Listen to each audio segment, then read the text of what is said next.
జై శ్రీరామ్. శ్రీమాత్రే నమః. శ్రీ గురుభ్యో నమః. 2024 సంవత్సరము ఫిబ్రవరి మాసంలో 6వ తారీఖు నుంచి అలాగే మార్చి 15వ తారీఖు వరకు కూడా కుజ భగవానుడు మకర రాశిలో సంచారం జరుగుతూ ఉంది. మకర రాశిలో ఆయన సంచారము చాలా చక్కటి విశేషాన్ని సంతరించుకుంటుంది. అయితే ఏంటి ఆ సిగ్నిఫికెన్స్? ఇప్పుడు ఆయన 4 రాశుల్లో సంచారము ఖచ్చితంగా కొన్ని విశేషాంశాలను కలగజేస్తుంది ద్వాదశ రాశుల వాళ్ళకి. ఆ రాశులు ఏంటి? మేషరాశిలో ఆయన సంచారం చేసిన, కర్కాటక రాశిలో సంచారం చేసిన, వృశ్చిక రాశిలో సంచారం చేసిన, మకర రాశిలో సంచారం చేసినా సరే చాలా సిగ్నిఫికెన్స్ ఈ రాశుల్లో సంచారం చేయడం వల్ల ఉంటుంది. అలాగే ధనుర్మీన రాశుల్లో ఉన్నా సరే ఈ 4 రాశుల్లో కొంత స్పెషల్గా ఫోకస్ ఉంటుందని చెప్పాలి. మరీ ప్రత్యేకించి మకర రాశిలో ఆయన సంచారము మిగతా అన్ని రాశుల కంటే కూడా హైలైట్ అని చెప్పాలి. ఎందుకు హైలైట్ అంటే మకర రాశిలో ఆయనకి కొన్ని దృష్టిలు ఉంటాయి. 3 దృష్టిలు ఉంటాయి. నాలుగవ స్థానం మీద దృష్టి పెడతాడు, సప్తమ స్థానం మీద దృష్టి పెడతాడు, అష్టమ స్థానం మీద దృష్టి పెడతాడు. మకర రాశిలో ఇప్పుడు ఆయన ఉండి 4వ స్థానం అంటే మేషరాశి మీద దృష్టి పెట్టాడు. మేషరాశి అంటే ఆయన స్వక్షేత్రము, అంటే ఆయన రాశిని ఆయన చూస్తున్నారు. అలాగే సప్తమ దృష్టితోటి కర్కాటక రాశిని చూస్తూ ఉన్నారు, అష్టమ దృష్టితోటి సింహరాశిని చూస్తూ ఉన్నారు. ఇప్పుడు ఆయన రాశి మీద ఆయన దృష్టి పెట్టడం చాలా మంచిది. అలాగే కాలపురుషుడి కుండలిలోంచి పరిశీలిస్తే ఈయన దశమ స్థానంలో సంచారము. ఎప్పుడైనా సరే మనకి పంచమహాపురుష యోగాలనే 5 మహాపురుష యోగాలు ఉంటాయి. కొన్ని గ్రహాలు ఈ పంచమహాపురుష యోగాన్ని మనకి ప్రసాదిస్తాయి. అవి కేంద్రాల్లో ఉన్న, కోణాల్లో ఉన్న, లగ్నం నుంచి కావచ్చు, చంద్రుడి నుంచి కావచ్చు, వాటిని మనం పంచమహాపురుష యోగాలు అంటాము. ఇప్పుడు మకర రాశిలో ఆయన పంచమహాపురుష యోగాల్లో ఒకటైన రుచిక మహాపురుష యోగాన్ని ప్రసాదిస్తూ ఉన్నాడు. ఈ రుచిక మహాపురుష యోగము చాలా మంచి యోగము. అంటే ధీరత్వాన్ని మనకి కరేజ్ని ఇస్తుంది, లాడ్ ఆఫ్ కరేజ్ ఇస్తుంది, కాలిబర్ని ఇస్తుంది. ఏదైనా పని చేయాలంటే మనకి లోపల నుంచి ఆత్మస్థైర్యం ఒకటి కావాలి. ఆ పని చేయాలంటే మనకు ఒక సెల్ఫ్ డ్రైవ్ ఉండాలి. సెల్ఫ్ డ్రైవ్ ఉంటేనే దేనికి జంకకుండా బొంకకుండా మన పనులు మనం చక్కగా తీసుకొని వెళ్తాము. అలా చేయనిచ్చే ప్లానెట్ అలా ఎవరైతే చేస్తూ ఉంటారో, ఇప్పుడు చూడండి, కొంతమంది చాలా డేర్ స్టెప్స్ వేస్తూ ఉంటారు, కానీ వాళ్ళకి అవి సక్సెస్ అవుతాయి. ఇప్పుడు కొంతమంది డేర్ స్టెప్స్ వేస్తారు, బొక్కబోర్లో పడతారు. కానీ కొంతమంది డేర్ స్టెప్స్ వేస్తే వాళ్ళకి అది సక్సెస్ రూట్ వెళ్తుంది. వాళ్ళని చూసే వాళ్ళు కొంచెం భయపడుతూ ఉంటారు, వాళ్ళ ఇంట్లో వాళ్ళు కావచ్చు, వాళ్ళ చుట్టుపక్కల ఉన్న వాళ్ళు కావచ్చు. ఇప్పుడు వీళ్ళు ఈ నిర్ణయం తీసుకున్నారు, ఇది కరెక్టా కాదా అని. కానీ వాళ్ళకి అది కరెక్ట్గా రూట్ అవుతుంది. ఎవరికి అలా కరెక్ట్గా రూట్ అవుతుంది? ఎవరికైతే మంగళుడి బలం బాగా ఉంటుందో వాళ్ళకి ఈ విషయం వర్తిస్తుంది. ఇప్పుడు ఇదంతా ఎందుకు చెప్తున్నానంటే, సహజ కాలపురుషుడు కుండలిలోంచి ప్రసాదించే ఈ రుచిక మహాపురుష యోగము ద్వాదశ రాశుల వాడికి కూడా ఏదో ఒక విషయంలో మంచి కరేజ్ ఇస్తుంది, మంచి డ్రైవ్ని ఇస్తుంది. అసలు ఏ విషయంలో డ్రైవ్ ఇస్తుంది, ఏ విషయంలో ఈ కరేజ్ అనేది ఉంటుంది, ఇది మనం ద్వాదశ రాశుల వాళ్ళందరికీ కూడా విడివిడిగా తెలుసుకోవాలి. అలాగే ఎప్పుడైనా సరే దశమ స్థానంలో ఏ గ్రహం సంచారం చేసినా సరే దాన్ని మనం, అంటే అది ఉచ్చ స్థానంలో ఉన్న, స్వక్షేత్రంలో ఉన్న, దాన్ని మనం సింహాసన యోగం అని కూడా చెప్తాము. ఈ మాసంలో, అంటే ఇప్పుడు మనం చేసుకున్న ఈ డేట్స్లో సింహాసన యోగం కూడా చాలా అప్లికేబిలిటీ ఉంది. మరియు ఇప్పుడు మనం తెలుసుకోవాల్సిన ఇంకొక విషయం ఏంటంటే, మకర రాశిలో ఆయన సంచారం జరుగుతూ ఉంది. ఆయన రాశి పక్కన రాశి అయిన కుంభరాశిలో మకర రాష్ట్రాధిపతి సంచారం జరుగుతూ ఉంది. అంటే వీళ్ళిద్దరికీ ఒక ఆచ్ఛాదన ఉంది. ఇప్పుడు ఈ పక్క రాశిలో ఉన్న వాళ్ళకి, ఇప్పుడు చూడండి, మీ ఆఫీస్కి మీరు వెళ్ళినప్పుడు మీ పక్కనున్న కొలీగ్ గురించి మీకు ఎంతో కొంత ఐడియా ఉంటుంది. అలాగే మీ గురించి మీ పక్కనున్న కొలీగ్కి ఎంతో కొంత ఐడియా లేకుండా అయితే ఉండదు. సో అలాగనమాట ఈ రాశులలో ఈ గ్రహాలు పక్కన ద్విదాదశ రాశుల్లో ఉండడం అనేది ఇలాంటి ఫలితాన్ని కలుగజేస్తుంది. ఇప్పుడు కుజుడి నుంచి ద్వితీయంలో శనీశ్వరుడు ఉన్నాడు, శనీశ్వరుడి నుంచి వ్యయంలో ద్వాదశంలో కుజ భగవానుడు ఉన్నాడు. సో ఈ గోచర గ్రహస్థితుల రీత్యా కుజ భగవానుడు చాలా ఫైర్తో ఉన్నాడు, చాలా అగ్రెషన్తో ఉన్నాడు. మకర రాశి అంటే ఆయన చాలా హ్యాపీయెస్ట్ మోడ్లో ఉన్నాడు. ఈ హ్యాపీయెస్ట్ మోడ్లో ఉంటూ ద్వాదశ రాశుల వాళ్ళకి ఎలాంటి ఫలితాన్ని ప్రసాదించబోతున్నాడు? డెఫినెట్గా అందరికీ ప్లస్ పాయింట్సే ఉంటాయి. ఆ ప్లస్ పాయింట్స్ ఏంటి, ఏ విషయాల్లో ప్లస్ అనేది టూకీగా మనం ద్వాదశ రాశుల వాళ్ళందరికీ కూడా తెలుసుకుందాము. అలాగే మీ జన్మజాతకంలో రుచిక మహాపురుష యోగంతో మీరు పుట్టి ఉంటే కనుక ఇది మీకు ఇంకా ప్లస్ అవుతుంది, చాలా మంచి ప్లస్ అవుతుంది. లేదా ఇప్పుడు మీకు కనుక కుజమహాదశ జరుగుతూ ఉంటే, అంటే మంగళుడి దశ కనుక మీకు జరుగుతుంటే ఇప్పుడు ఈ ట్రాన్సిట్ నిస్సందేహంగా ఒక ప్లస్ అవుతుంది. దశానదుడు కాకపోయినా అంతర్దశలో అయినా కుజుడు మీకు ఇప్పుడు కుజమహాదశ కుజ అంతర్దశ జరుగుతున్నా ఇది మీకు ప్లస్ అవుతుంది.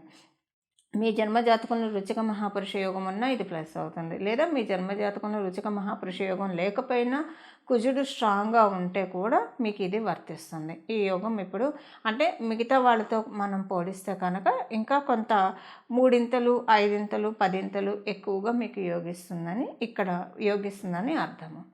ఇక మనము ఒక్కొక్క రాశి వాళ్ళకి ఒక్కొక్క రాశి వాళ్ళకి ఏ ఫలితాన్ని ఆయన ప్రసాదిస్తున్నాడు అన్న అంశాన్ని మనం తెలుసుకుందాం. తులారాశిలో పుట్టిన వాళ్ళకి చతుర్థ స్థానంలో ఇది చోటు చేసుకుంటూ ఉంది వృశ్చిక మహాపురుష యోగము. మీకు ద్వితీయాధిపతి సప్తమాధిపతి అవుతూ సప్తమ స్థానం మీద, అలాగే లాభస్థానం మీద, దశమ స్థానం మీద ఆయన దృష్టి పెట్టాడు. లాభస్థానం మీద ఆయన దృష్టి మీకు గవర్నమెంట్ నుంచి పెండింగ్ అమౌంట్స్ ఏమన్నా ఉంటే,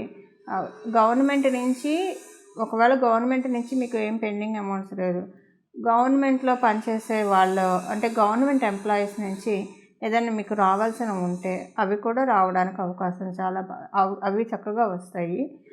అలాగే మీకు పై అధికారుల నుంచి ఏదైనా ఒక పై అధికారి ఒక ప్రామిస్ చేసి, అంటే మీకు ఇంక్రిమెంట్ ఇస్తానను లేదా పొజిషన్ పెంచుతానను చెప్పి ప్రామిస్ ప్రతి నెల అది పోస్ట్పోన్ చేసుకుంటూ వస్తూ ఉంటే కనుక ఇప్పుడు మనం తెలుసుకున్న ఈ ట్రాన్సిట్లో, ఈ గోచారంలో అది ప్రామిస్ ఫుల్ఫిల్ చేయడానికి చాలా అనుకూలంగా ఉంది. మీ తండ్రి గారితో మీకు చక్కటి రిలేషన్ ఉంటుంది. తండ్రి సమానమైన వాళ్ళతోటి కూడా బాగా ఉంటుంది. ఇప్పుడు మీకున్న ఈ కుజ భగవానుడి సంచారం మీకు కనుక తండ్రి గారు ఉంటే వారికి కొన్ని మంచి మార్పులను కూడా తెచ్చిపెడుతూ ఉంది. అంటే కొంతవరకు వారికి లబ్ధికరంగా హ్యాపీనెస్ని ఇచ్చే విధంగా కొన్ని విషయాలు వారు తెలుసుకుంటారు. అలా చాలా బాగా ఉంటుంది. చతుర్థ స్థానంలో మీకు ఇది ఏర్పడుతూ ఉంది కాబట్టి, చతుర్థ స్థానము తల్లికి కారకత్వం కాబట్టి మీ తల్లిగారికి ఇప్పుడు బాగా ఉంటుంది. తల్లిగారికి సంబంధించిన విషయాల్లో అంటే మీకు కుటుంబంలో బాగా ఉంటుంది, తల్లిగారికి ఆర్థిక విషయాల్లో చాలా బాగా ఉంటుంది. మీరు బిజినెస్ చేసేవాళ్ళు అయితే కనుక బిజినెస్కి కొన్ని మంచి అనుకూలతలు అంటే ప్రాఫిట్స్ అవి రావడానికి అవకాశం చాలా బాగా ఉంది.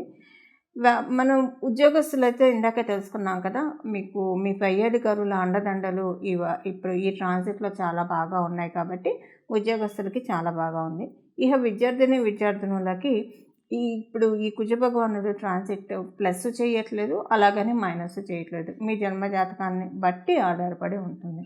అయితే మీ జన్మజాతకంలో కనుక కుజ భగవానుడు అనుకూలమైన స్థానాల్లో లేకపోతే కనుక, ఒకవేళ అంటే అనుకూలమైన స్థానాల్లో లేకపోతే కనుక ఈ ట్రాన్సిట్ మీకు కొంత మైనస్ని అంటే పూర్తిగా అనుకూలతను ఇవ్వలేదు. ఒకవేళ మీకు అనుకూలమైన స్థానాల్లో ఆయన ఉంటే కనుక ఈ ట్రాన్సిట్ డబుల్ బొనాంజాగా చాలా బాగా యాక్టివ్గా వర్క్ చేస్తుంది. ఎందుకంటే మీకు ద్వితీయాధిపతి సప్తమాధిపతి ఈ రెండు కూడా మారక స్థానాలు జ్యోతిష శాస్త్రం ప్రకారము. అందువల్ల కొన్ని బెనిఫిట్స్ ఉన్నా సరే మీ జన్మజాతకంలో ఆయన ప్లేస్మెంట్ని బట్టి ఈ బెనిఫిట్స్ మీకు అప్లై అవుతాయా లేదా అనేది చూడాలి. ఒకవేళ మీ జన్మజాతకంలో కనుక ఆయన చక్కటి స్థానంలో లేకపోతే ఇది మీకు కొన్ని విషయాల్లో మనస్పర్ధలు మెయిన్, అంటే బ్యాడ్ ఎఫెక్ట్స్ అంటే ఏముండవు. అందరూ మిమ్మల్ని అర్థం చేసుకోరు, విసిగిస్తారు. అప్పటిదాకా బాగా మిత్రత్వం కలిగి ఉన్న వాళ్ళు కూడా మీ మీద శత్రుత్వం పెంచుకునే అవకాశం ఉంటుంది. సో ఇలాగ ఏది ఎందుకు జరుగుతుందో అర్థం కాక కొంచెం టెన్షన్ పడతారు ఈ ట్రాన్సిట్ వరకే. ఆ తర్వాత అంతా నార్మల్ అయిపోతుంది. మీ జన్మజాతకంలో కనుక కుజబలం బాగా ఉంటే ఈ ట్రాన్సిట్ మీకు చాలా బాగా ఉంటుందని చెప్పడంలో ఏమాత్రం సందేహం లేదు. చాలా మంచి ఫలితాన్ని మీరు అందుకుంటారు. చూసారు కదండి, మీ రాశి వాళ్ళకి ఏ ఫలితాలు వచ్చాయి, ఏ ఫలితాలని మంగళుడు ప్రసాదిస్తూ ఉన్నాడు. ఈ బలాన్ని పెంచుకోవడానికి ఆయన సహజంగా మకర రాశిలో కాలపురుషుడు కుండలిలోంచి 10వ రాశిలో ఆయన సంచారం చేస్తూ ఉన్నారు. కాబట్టి ఈ వారం అంతా ఈ ట్రాన్సిట్ అంతా కూడా ఆంజనేయ స్వామి వారిని ఆరాధించడం చాలా చక్కటి శుభ ఫలితాలు ఇస్తుంది. ఆంజనేయ స్వామి వారిని భజే వాయుపుత్రం అనే నామంతో ఆయన ఆలయానికి వెళ్ళి ఆయన ఆలయం చుట్టూ కూడా ఈ నామాన్ని మనసులో అనుకుంటూ ప్రదక్షిణం చేయడం వల్ల చాలా చక్కటి శుభ ఫలితాలు వస్తాయి. ఆయన వాయుపుత్రుడు. శనీశ్వరుడి తత్వం కూడా వాయుతత్వము. ఎందుకంటే ఇప్పుడు శనీశ్వరుడు గురించి నేను ఎందుకు చెప్తున్నానంటే మకర రాశికి అధిపతి ఆయనే కాబట్టి. సో కుజుడు యోగాన్ని ప్రసాదించినా సరే శనీశ్వరుడు కూడా దానికి ఆమోద ముద్ర వేయాలి. ఆయన ఆమోద ముద్ర వేయాలంటే ఆయన తత్వంతో మనం హనుమంతుడిని పూజించాలి. ఆయన తత్వం వాయుతత్వం కాబట్టి హనుమంతుడిని భజే వాయుపుత్రం భజే వాయుపుత్రం భజే వాయుపుత్రం అని మీరు మనసులో నిర్విరామంగా కూడా తలుచుకోవచ్చు అండి. చాలా మంచి శుభ ఫలితాలు ఉంటాయి. అలాగే మీకు ప్రదక్షిణాలు గుడికి వెళ్ళి ప్రదక్షిణాలు చేసినా కూడా ఈ నామంతో చాలా చక్కటి శుభ ఫలితాలు వస్తాయి. రోజు కనీసం వీలుంటే కనుక 3 సార్లు హనుమాన్ చాలీసా చదువుకోండి, చాలా మంచిది. హనుమాన్ చాలీసా చాలా సన్మంగళాన్ని మన జీవితంలో నిస్సందేహంగా తెచ్చిపెడుతుంది. చాలామంది దిష్టి దోషాలు, నరదిష్టి, నరపీడ, గ్రహపీడ ఇలాంటివి అంటూ ఉంటారు. ఇలాంటి వాటన్నిటిలోంచి మనల్ని గట్టెక్కించే సులభమైన చాలీసా ఏదైనా ఉందంటే అది నిస్సందేహంగా హనుమాన్ చాలీసా. ఎందుకంటే ఆయన తోకతోటి జాడించి కొడతాడు. దుష్ట శకునాల్ని కావచ్చు, దుస్వప్నాల్ని కావచ్చు, నరదిష్టిని కావచ్చు, గ్రహపీడని కావచ్చు, ఆయన తోకతోటి కొడతాడు కాబట్టి అవేవి కూడా మన దరికి రాకుండా ప్రొటెక్ట్ చేస్తూ ఉంటాడు. అంటే మనం హనుమంతుడి యొక్క ప్రొటెక్షన్లో ఉంటాము. ఇది ప్రతిరోజు కూడా 3 సార్లు చదువుకుంటే మంచిది హనుమాన్ చాలీసా. ఇప్పుడు ప్రత్యేకించి మీరు ఎలాగోలా టైం చూసుకొని 3 సార్లు అంటే మ్యాక్సిమము అంటే బాగా ఫ్లూయెంట్గా వచ్చిన వాళ్ళకైతే కనుక ఒక 8 మినిట్స్ అలా సరిపోతుంది. రాని వాళ్ళకైతే మేబీ ఒక 15 నుంచి 20 నిమిషాలు పడుతుంది.